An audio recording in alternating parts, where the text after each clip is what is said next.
Yes. Our country and the world are bearing the consequences of Joe Biden being experienced in being wrong. President Biden's weakness on the global stage has emboldened terrorists, bullies, and dictators. In Afghanistan, we had a botched withdrawal that cost 13 American soldiers their lives and left thousands of Americans stranded there. In Iran, after President Trump's wise decision to withdraw from the nuclear deal, the Biden, yes, amen.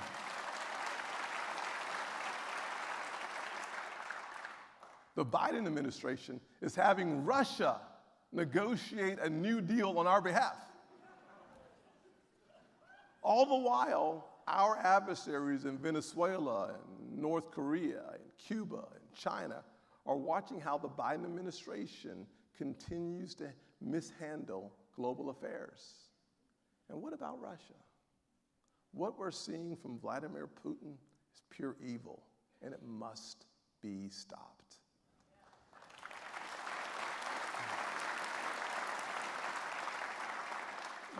The images of children and families seeking refuge in the middle of Putin's vicious attacks are simply heartbreaking. We're all inspired by the Ukrainian people, the freedom-loving, liberty-defending Ukrainians bravely fighting for their home.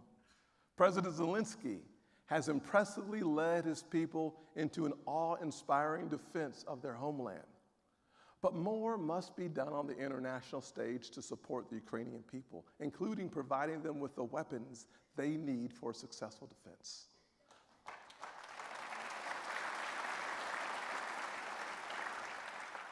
The West is working together to squeeze Putin and his regime from his unprovoked and dangerous attack. That's a good thing.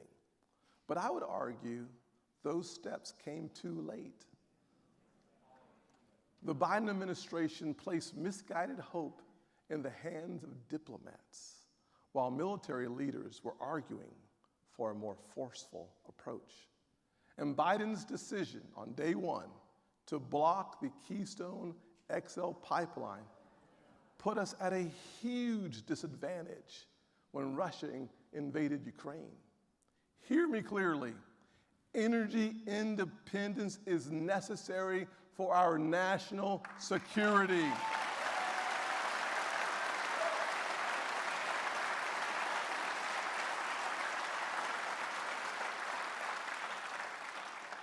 But rather than opening up energy production here at home, the Biden administration fiddled with the idea of shifting from one dictator in Russia to another in Venezuela or Iran to increase our oil supply. This would once again compromise our national security. The world and the American people need responsible, steady leadership in this moment of crisis. Bloodthirsty dictators like Putin only understand strength, and that's what we must project from the United States.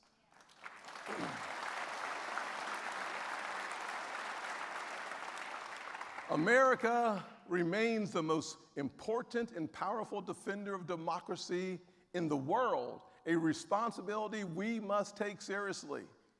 As the son of a Vietnam veteran, the brother of a man who served in Desert Storm, and another brother who graduated from the Air Force Academy and retired as a colonel, what I fully understand is that indeed, peace comes through strength.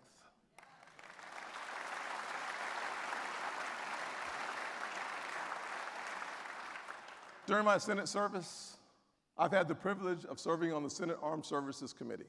My family's service and my experience on the SASC reinforced the need for us to strengthen our military capabilities and expand our resources.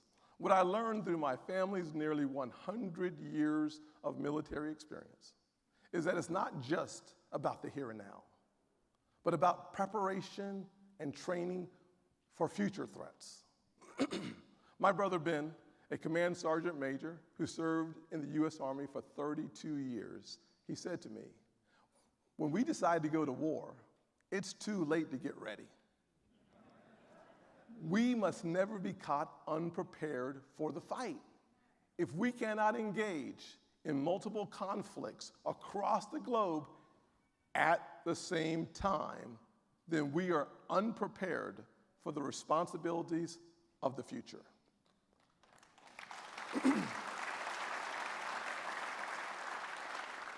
The reality is today's warfare does not look like it did in the mid-1900s or the early 2000s. Modern warfare includes cyber attacks, artificial intelligence, and undetectable weapons like hypersonic flight and more. There is no need to sugarcoat it. We are falling behind.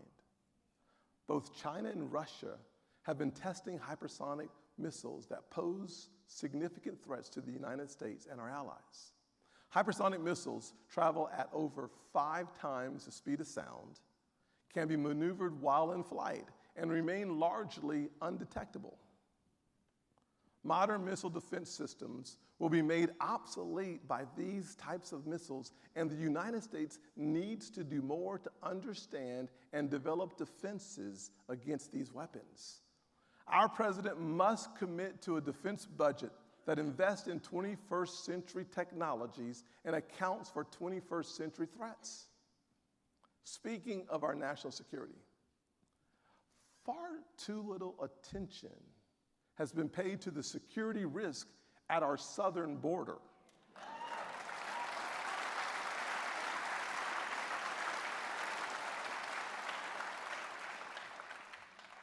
If you can walk across our border illegally, you can bring with you incredible national security risks.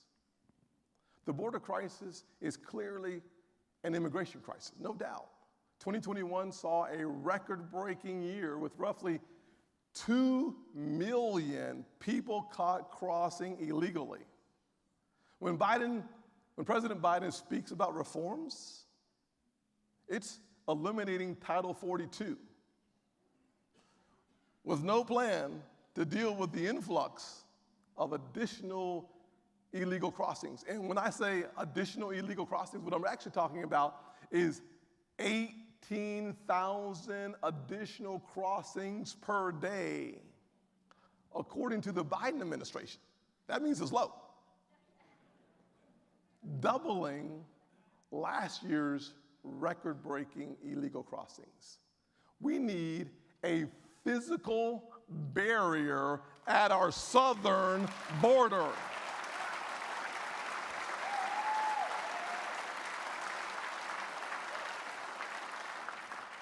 We must deploy smart technology to aid law enforcement in their efforts to secure our border. We've also seen the effects of weak border policies when it comes to drug trafficking. Traffickers are bringing fentanyl across our border with deadly consequences to the American people.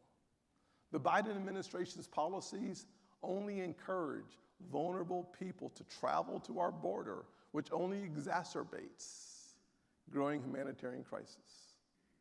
The policies of today must always take into account the threats of tomorrow and ensure we are keeping Americans safe at home and abroad.